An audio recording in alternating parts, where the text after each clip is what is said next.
Akkam jirtu abdiidha miiltota eekirraa chaanaalii keenya subscribe gochuun hin dagatiin akkasumas immoo mallattoo notificationii tuquun hin dagatiin.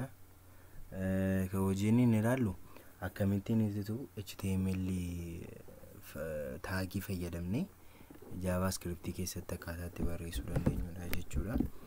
Fakkeenyaaf amma akka as gubbaarraa argitan kanatti hello Oromiyaa kan jedhu kun amma akkuma as keessatti argitanii H1 dha jechuudha yookaan immoo header 1 dhaan barraa'ee jira jechuudha taagiinsa. Garuu maalidha dokumentichi kan inni keessatti barraa'ee jiru dokumentii JavaScript dha jechuudha. Dokumentii JavaScript keessatti haala kamiin ibsitu HTML barreessuu dandeenya yookaan immoo akka inni HTML wajjin haala kamiin waliin maknee barreessuu dandeenya isa jedhuufi fakkeenyaaf hello Oromiyaan kun display kan inni naatoo H1 dhaan hin barbaadne jechuudha.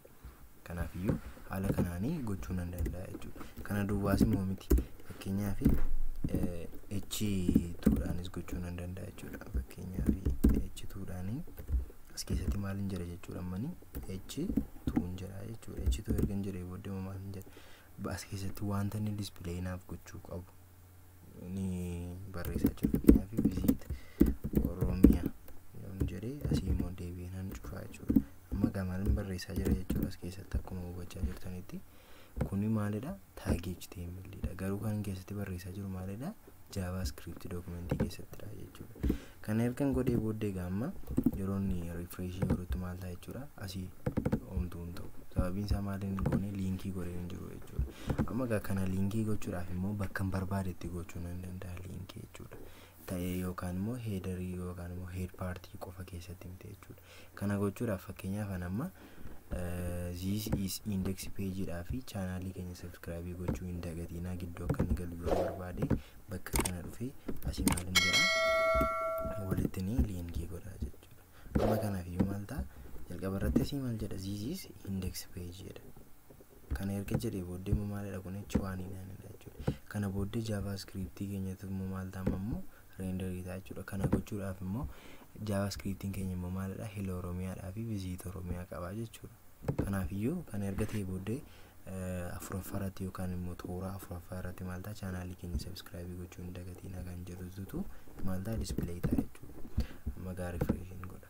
Amma akkuma argitanii akkaataa inni itti orderii isaa kana fakkaata jechuudha. Kana qofas immoo miti bakka barbaanne gochuu dandeenya jechuudha. Amma kana yookaan immoo kan ittiin liinkii goonu kana bakka barbaanne kaa'uu ni dandeenya jechuudha. Amma fakkeenyaaf yoo xumura kanarra yookaan immoo jalqaba rootu peejicha keessa lixiin dura gochuu yoo barbaade bakka kana fidee gochuu ni danda'a jechuudha. Kana booda yeroo refresh godhutti maal ta'a jechuudha. Erga JavaScript dokumentiin sun execute ta'e yookaan immoo display ta'e browseriidhaan renderii erga ta'e booddee maal ta'a jechuudha gara maaliitti seena gara this is index page itti seena yookaan immoo kan isa taanee jiru maalidha isa kanadha sababii ta'ee fi akka kana ta'a jechuudha gabaabaatti. Kana qofas immoo miti amma fakkeenyaaf as keessatti this is index page ishee jettu kana keessatti fakkeenyaaf style gochuu barbaade sitti maal jedha style jedhe fakkeenyaaf colorii reading godha diimaan godhe jechuudha. Nama colorii isaa akka inni diimaa ta'u godhe jechuudha. Ammasii maal ta'a jechuudha diimaa ta'e jechuudha asii. Kanaaf iyyuu haala kanaan immoo as keessatti style gochuu hin dandeenya yookaan immoo JavaScript keessatti style gochuu hin dandeenya isa jedhuufi gochuu hin dandeenya jechuudha. Haala kamiin immoo goona as keessatti dhufne maal jenna fakkeenyaaf visit Oromiyaa isa jedhu kanaan style gochuu barbaade yoo ta'e asitti dhufee maal jedha style hin jedha jechuudha. Style erga hin jedhee booda asitti immoo maal godha single quotation hin godha jechuudha. Sababiin isaa asitti double quotation dha amma isheen kun jechuudha. Gidduu isaatti bu'uudhaa fi double isaa bitee fi waan hin ta'u jechuudha. Kun garuu maalidha single dha jechuudha innasii kun. Kanaaf yoo gidduutti maal hin jedha fakkeenyaaf colorii isaa immoo maal gochuu green hin godha. Colorii green yeroon godhutti amma visit Oromiyaan maal ta'a jechuudha coloriin isaa green ta'a yookaan immoo halluu magariisa qabaata jechuudha. Kana erga goone booddee yeroo si refresh goonutti amma maal ta'eera coloriin sun amma apply irratti ta'eera jechuudha akkuma mul'atu kanatti. Kanaaf iyyuu haala kanaanii HTML JavaScript keessatti barreessuu ni dandeenya jechuudha.